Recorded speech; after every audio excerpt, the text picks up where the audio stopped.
अस्सलाम वालेकुम दोस्तों, आज हम आपको लेकर चलेंगे एक ऐसे यूरोपीय मुल्क की सैर पर जिसे अक्सर लोग यूरोप का दिल कहते हैं।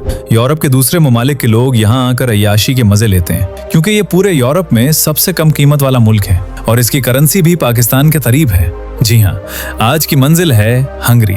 न्यू ईयर पर यहाँ कैसा माहौल होता है? इस मुल्क को यूरोप का पार्टी कैपिटल क्यों कहा जाता है? दुनिया का सबसे खूबसूरत कैफे कहाँ वाक़ है? पढ़ाई और सफर के लिए ये मुल्क क्यों बेहतरीन इंतखाब समझा जाता है? और पाकिस्तानी स्टूडेंट स्कॉलरशिप पर मुफ्त तालीम कैसे हासिल कर सकते हैं? आज की वीडियो में हम आपको दिखाएंगे बुडापेस्ट के दिलकश मनाजिर और हैरान कुन हक़ाइक़। पेच सिटी में सल्तनत उस्मानिया के तारीखी आसार, डिबर्सन सिटी जहाँ यूनिवर्सिटीज की वजह से सबसे ज्यादा तलबा रहते हैं, और भी बहुत से ऐसे हक़ाइक़ जो आपके लिए बिल्कुल नए होंगे और आप एक बार यहाँ जाने का जरूर सोचेंगे। तो चले निकलते हैं हंगरी के शानदार और डिजिटल सफर पर। दोस्तों, इस मुल्क का ऑफिशियल नाम रिपब्लिक ऑफ हंगरी है, लेकिन आपको सुनकर हैरानी होगी कि हंगरी का असल और कदीम नाम मजारिस्तान था। आज भी हंगरी में रहने वाले लोग खुद को मजार और मुल्क को मजारिस्तान कहते हैं। असल में हंगरी का नाम एक गलतफहमी की वजह से रह गया। 9वीं सदी में जब तुर्क कबाइल आनगोरस यहाँ आए तो लातीनी जबान बोलने वालों ने उन्हें हंगोरस कहना शुरू किया और बाद में जर्मनों ने इसे हंगरी का नाम दे दिया।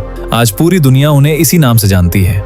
ये मुल्क यूरोप के दिल में वाक़े खूबसूरत और लैंड लॉक मुल्क है, यानी किसी भी तरफ से समंदर से मुंसलिक नहीं। अगर आप यूरोप में कोई जगह देखना चाहते हैं जो शानदार भी हो और ज्यादा महंगी भी ना हो, तो हंगरी आपके लिए बेहतरीन इंतखाब हो सकता है। हंगरी यूरोप के शेंगन ममालिक में शामिल है, इसलिए यहाँ आने के लिए आपको VFS ग्लोबल के जरिए शेंगन वीजा अप्लाई करना होता है। हंगरी की कुल आबादी तकरीबन 96 लाख है, जो दुनिया के आबादी के लिहाज से 98वें नंबर पर आती है। ये मुल्क यूरोप के इंतहाई दिलकश ममालिक में से एक है, जो अपनी मुनफरिद जबान, गर्म चश्मे, कदीम तारीख, लजीज खाने और हैरान कुन इजादात की वजह से दुनिया भर में मशहूर है। हंगरी का कुल रकबा 93,000 मुरब्बा किलोमीटर है, जो रकबे के लिहाज से दुनिया के 110वें नंबर पर आता है। हंगरी की जोग्राफियाई अहमियत बहुत ज्यादा है क्योंकि ये सेंट्रल यूरोप में वाक़ है। इसी वजह से इसे यूरोप का दिल भी कहा जाता है। इस मुल्क के शुमाल में स्लोवाकिया, शुमाल मशरक में यूक्रेन, मशरक और जनूब मशरक में रोमानिया, शुमाल मगरब में क्रोशिया और स्लोवेनिया और मगरब में ऑस्ट्रिया लगता है। हंगरी की GDP 2024 के मुताबिक तकरीबन $220 बिलियन है और यहाँ के लोगों की सालाना औसत आमदनी तकरीबन $17,000 से $18,000 के करीब है, जो पाकिस्तानी करेंसी में तकरीबन 45 से 50 लाख रुपए बनती है। हंगरी की करेंसी हंगरियन फॉरेंट पाकिस्तान के मुकाबले में कमजोर है, जहां एक फॉरेंट के बदले तकरीबन 0.85 पाकिस्तानी रुपए और इंडियन रुपए के बदले तकरीबन 0.32 रुपए मिलते हैं। लेकिन इस मुल्क की कम से कम तनख्वाह सुनकर आप हैरान रह जाएंगे, क्योंकि हंगरी में कम से कम माहाना तनख्वाह तकरीबन 2,32,000 फॉरेंट है, पाकिस्तानी रुपयों में तकरीबन 2.5 से 3 लाख के बराबर, जो आम जिंदगी के लिए काफी हद तक मुनासिब है।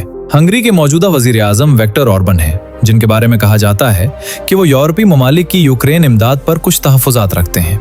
हंगरी का कैपिटल बुडापेस्ट है, जो न सिर्फ इस मुल्क का सियासी मरकज है बल्कि मुआशी और समाजी सरगर्मियों का भी दिल समझा जाता है। मजहबी तकसीम के हवाले से तकरीबन 68% आबादी मसीही है, 27% गैर मजहबी या किसी मजहब से मुंसलिक नहीं, और इस्लाम तकरीबन 1% के करीब है। इलावा अज़ीं दीगर मज़ाहिब के लोग भी मुल्क में आबाद हैं, जो हंगरी की तारीख और सकाफत का हिस्सा हैं। इस मुल्क में 1526 से 1699 तक सल्तनत उस्मानिया ने हुकूमत की, लेकिन सोचने की बात यह है कि इसके बावजूद आज यहाँ मुसलमान बहुत कम तादाद में क्यों रहते। इसकी एक बड़ी वजह यह है कि सल्तनत उस्मानिया के खात्मे के बाद हालात यकसर बदल गए और नए दौर में मुसलमानों के लिए फिजा रफ्ता रफ्ता सख्त होती चली गई। मुख्तलिफ कवानीन और समाजी पाबंदियों के बायस मुसलमानों को मजहबी आज़ादियों में मुश्किलात का सामना करना पड़ा, हत्ता कि मजहबी सरगर्मियों पर भी कदगनें लगाई गईं। वक्त के साथ मुसलमानों के लिए यहाँ रहना मुश्किल होता गया, जिसकी वजह से बड़ी तादाद में मुसलमानों ने ये इलाका छोड़ दिया। यही सबब है कि आज इस मुल्क में मुसलमानों की आबादी सिर्फ 1% के करीब रह गई है। ये तारीख का एक ऐसा बाब है जो हमें ये सोचने पर मजबूर करता है कि ताकत और हालात बदलने के साथ अक़लियतों की किस्मत भी किस तरह बदल जाया करती है। हालांकि आज यही खित्ते दुनिया को आज़ादी इजहार और इंसानी हुकूक पर लेक्चर देते नजर आते हैं। दोस्तों, इस मुल्क में समंदर मौजूद नहीं, लेकिन इसके बावजूद इस मुल्क में रहने वाले बीचेस का मजा लेते हैं, क्योंकि हंगरी में सेंट्रल यूरोप की सबसे बड़ी झील मौजूद है, जिसका नाम लीक बिल्टन है, जो बुडापेस्ट से सिर्फ 130 किलोमीटर के फासले पर है। दोस्तों, क्या आप जानते हैं हंगरी में 14 साल के बच्चों ने ट्रेन चलाई थी और ये खबर पूरे यूरोप में फैल गई, जिसकी वजह से हंगरी पर शदीद तनकीद भी हुई। असल में हंगरी ने 2023 में एक प्रोजेक्ट का आगाज किया और बच्चों को ट्रेन चलाने की तरबियत दी गई, ताकि लोगों में इस शोबे का रुझान पैदा हो, क्योंकि हंगरी में ट्रेन के शोबे में लोगों की शदीद कमी वाक़ई हो गई थी। यहाँ के लोगों को स्विमिंग पूल का शौक जुनून की हद तक है। दुनिया के सबसे खूबसूरत स्विमिंग पूल भी इस मुल्क में मौजूद हैं। हंगरी के लोग बहुत क्रिएटिव होते हैं। रोबोक्स क्यूब इजाद करने वाला शख्स भी हंगरी का ही था। हंगरी में बोली जाने वाली जुबान हंगरीन है, जो यूरोप की किसी भी जुबान से नहीं मिलती। लेकिन इसके अलावा अंग्रेजी जुबान भी लोग जानते हैं। अगर आप इस मुल्क में जॉब करना चाहते हैं तो इनकी जुबान आपको जरूर आनी चाहिए।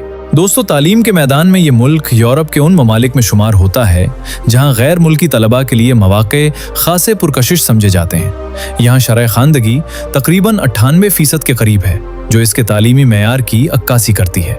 कई जामियात में बैचलर की डिग्री सालाना तकरीबन 3000 यूरो के तालीमी अखराजात में हासिल की जा सकती है, जो पाकिस्तानी तलबा के लिए काबिल बर्दाश्त समझे जाते हैं और खित्ते के दीगर यूरोपी ममालिक के मुकाबले में निस्बतन आसान पड़ते हैं। इस मुल्क में पाकिस्तानियों की तादाद 2500 के करीब है, जो ज्यादातर बुडापेस्ट और डिबर्सन में रहते हैं, जबकि इंडियन की तादाद 4000 के करीब है। पाकिस्तानियों की बड़ी तादाद पढ़ने के गरज से हंगरी में गई है, क्योंकि पाकिस्तान और हंगरी के ताल्लुकात भी अच्छे हैं और आपस में ये दोनों ममालिक $100 मिलियन की तिजारत भी करते हैं। पाकिस्तान हंगरी से अद्वियात और मशीनरी इंपोर्ट करता है, जबकि पाकिस्तान से चमड़े की मसनूआत, टेक्सटाइल, खेलों का सामान, सर्जिकल आलात और कपास एक्सपोर्ट करता है। इस मुल्क में सबसे ज्यादा तनख्वाह IT एक्सपर्ट को दी जाती है, जो पाकिस्तानी 15 लाख के करीब है। इसके बाद इंजीनियर्स और डॉक्टर आते हैं। हंगरी की सबसे फेमस यूनिवर्सिटीज में एटूश लोरॉन यूनिवर्सिटी, यूनिवर्सिटी ऑफ सेग्ड और Budapest university of technology and economics शामिल हैं। दोस्तों, हर साल हंगरी पाकिस्तान को 400 स्कॉलरशिप्स देता है, जिसका तरीका वीडियो में आगे बताएंगे। हंगरी की खूबसूरती भी लाजवाब है, जिसकी वजह से 1.5 करोड़ के करीब टूरिस्ट सालाना विजिट के लिए आते हैं। पाकिस्तान से बुडापेस्ट की टिकट $2400 तक आसानी से मिल जाती है, जिसमें टर्किश एयरलाइन पहले आपको इस्तांबुल ले जाएगी और इसके बाद इस्तांबुल से बुडापेस्ट एयरपोर्ट पर आप लैंड कर जाएंगे। ये है बुडापेस्ट का खूबसूरत और जदीद एयरपोर्ट। एयरपोर्ट से निकलने के बाद बस पर बैठकर आप सिटी सेंटर पहुंच जाते हैं। इसके बाद आपको नजर आएगा तारीख, जदीद और इंतहाई खूबसूरत शहर। इस शहर में आने वाला हर शख्स इसका दीवाना हो जाता है। यूरोप के कई दूसरे ममालिक के लोग अपनी अय्याशी के लिए इसी शहर में आते हैं। इस शहर की कुल आबादी 17 लाख के करीब है। दरिया डेन्यूब इस शहर को 2 हिस्सों में तकसीम करता है। इसी दरिया की वजह से इस शहर की खूबसूरती में इजाफा हो जाता है। बुडापेस्ट में मौजूद पार्लियामेंट दुनिया की 3री बड़ी पार्लियामेंट है। दोस्तों, अगर बात सिर्फ सैर और सयाहत तक महदूद ना रखी जाए तो ये मुल्क तालीम और मुस्तकबिल की मंसूबाबंदी के लिहाज से भी खासी अहमियत रखता है। यहाँ की जामियात में पढ़ाई का मेयार बैनुल अक़वामी सतह पर तस्लीम किया जाता है और इसी वजह से बड़ी तादाद में गैर मुल्की तलबा यहाँ तालीम के लिए आते हैं। पाकिस्तानी तलबा के लिए सबसे दिलचस्प बात यह है कि यहाँ तालीम मुकम्मल करने के बाद कानूनी तरीके से मुलाजमत तलाश करने का मौका भी दिया जाता है, जिससे यूरोप में अमली जिंदगी का रास्ता खुलता है। खास तौर पर IT, इंजीनियरिंग, बिजनेस और हेल्थ से जुड़े शोबों में काम के मौके मौजूद हैं और कई तलबा तालीम के दौरान जुज़वक्ती काम करके अपने अखराजात भी संभाल लेते हैं। यही वजह है कि बहुत से पाकिस्तानी तलबा इस मुल्क को यूरोप में दाखिले के एक मौसर दरवाजे के तौर पर देखते। दोस्तों, रोजमर्रा जिंदगी और माली निज़ाम की बात करें तो यहाँ का मकामी बैंकिंग और डिजिटल अदायगी का निज़ाम खासा फ़ाल है, जिससे रिहाइश, ट्रांसपोर्ट और दीगर ज़रूरियात को संभालना आसान हो जाता है। बड़े शहरों में अपार्टमेंट्स किराए पर लेना आम है और कुछ गैर मुल्की सरमायाकार यहाँ प्रॉपर्टी में दिलचस्पी भी लेते हैं, खास तौर पर उन इलाकों में जहाँ सयाहत का रुझान ज्यादा है। अखराजात का जायजा लिया जाए तो तालिब इल्मों और नए आने वालों के लिए बजट बनाना मुमकिन रहता है। इसीलिए ये मुल्क उन लोगों के लिए तवज्जो का मरकज बनता जा रहा है जो यूरोप में महदूद वसाइल के साथ बेहतर जिंदगी की मंसूबाबंदी करना चाहते हैं। यही अवामिल हैं जो इसे सिर्फ एक सयाहती मकाम नहीं बल्कि मुस्तकबिल के मौके तलाश करने वालों के लिए भी अहम बना देते हैं। दोस्तों, अगर आप सरमायाकारी और मुस्तकबिल के मौके की बात करें तो ये मुल्क वाकई एक गोल्डन अपॉर्चुनिटी पेश करता है। बड़े शहरों में रियल एस्टेट में दिलचस्पी बढ़ रही है, खास तौर पर रिहायशी अपार्टमेंट्स और सयाहती मकामात के करीब, जहां मकामी करेंसी और $/यूरो के फर्क को मद्देनजर रखते हुए सरमायाकार फायदा उठा सकते हैं। यहाँ के digital finance systems, online banking और क्रिप्टो करेंसी के इम्कानात भी बतदरीज बढ़ रहे हैं, जिससे नौजवान और कारोबारी तबका नए मौके तलाश कर रहा है।